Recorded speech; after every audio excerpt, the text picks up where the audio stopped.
गलत बोल रही हूं तो बता देना आप। मम्मी के एक हाथ में मोबाइल, एक हाथ में बच्चा, और उसमें चल रहा है मैं तोता मैं तोता, कालू मदारी आया। असली बात है। कालू मदारी आया, हाथी राजा कहाँ चले, सूंड उठाकर कहाँ चले, चल रहा है मोबाइल में।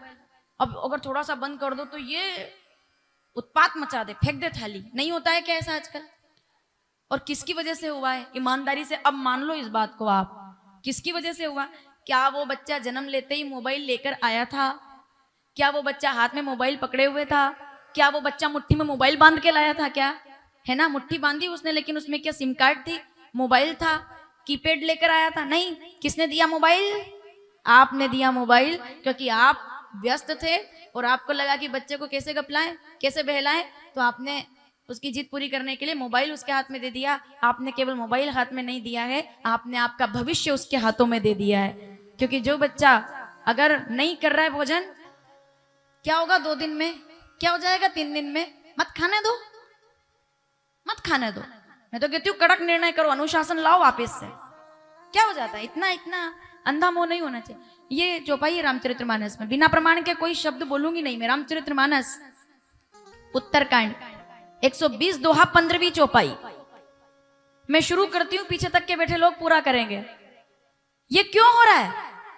क्यों हो रहा है ऐसा? क्योंकि मोह सकल व्याधिन कर मूला, और जही ते पुनि उपजई बहु सूला।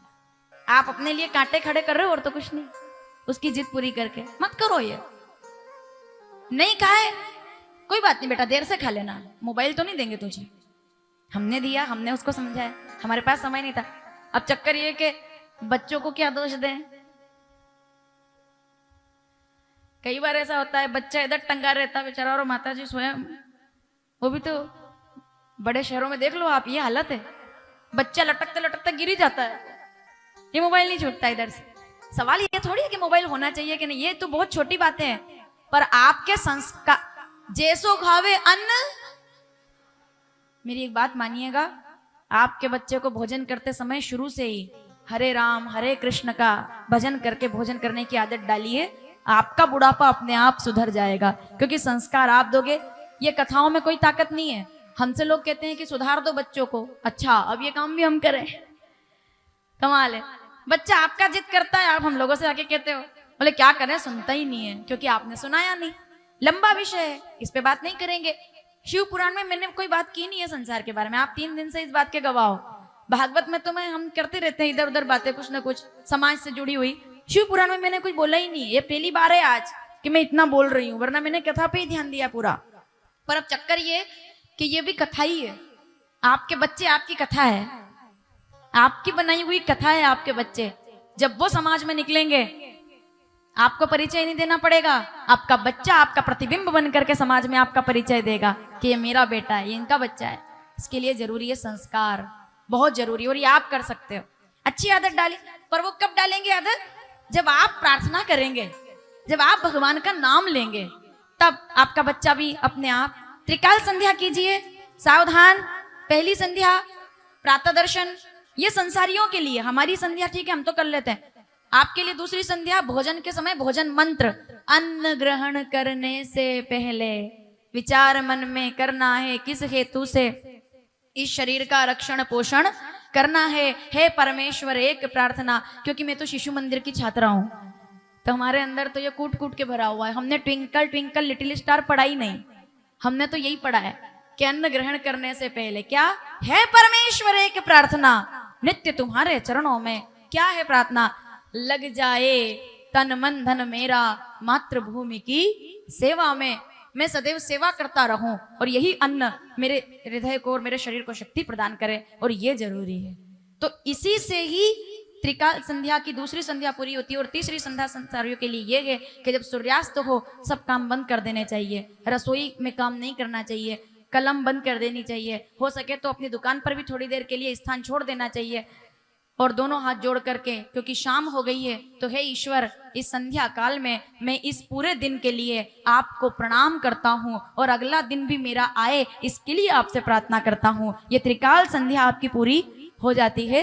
इसी को कीर्तन कहते हैं कि मैं जब भी खिड़की खोलूं तो मुझे आपका दर्शन हो जाए। ऐसा मेरा प्रयास हो कि हाँ ठीक है,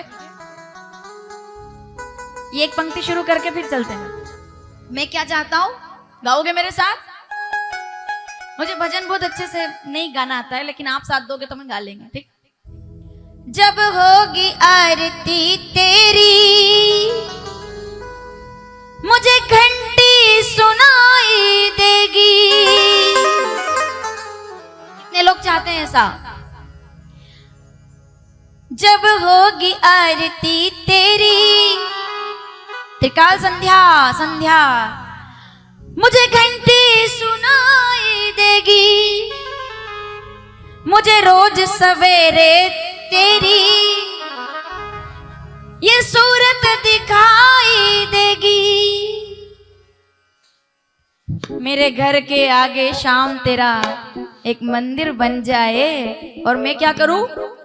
जब खिड़की खोलूं तो तेरा हो जाए। जब खिड़की खोलूं तो तेरा, मेरे घर के आगे शाम तेरा एक मंदिर बन जाए। मेरे घर के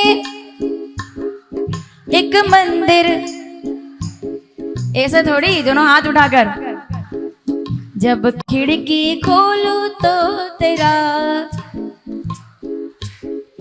जब खिड़की खोलूं तो तेरा,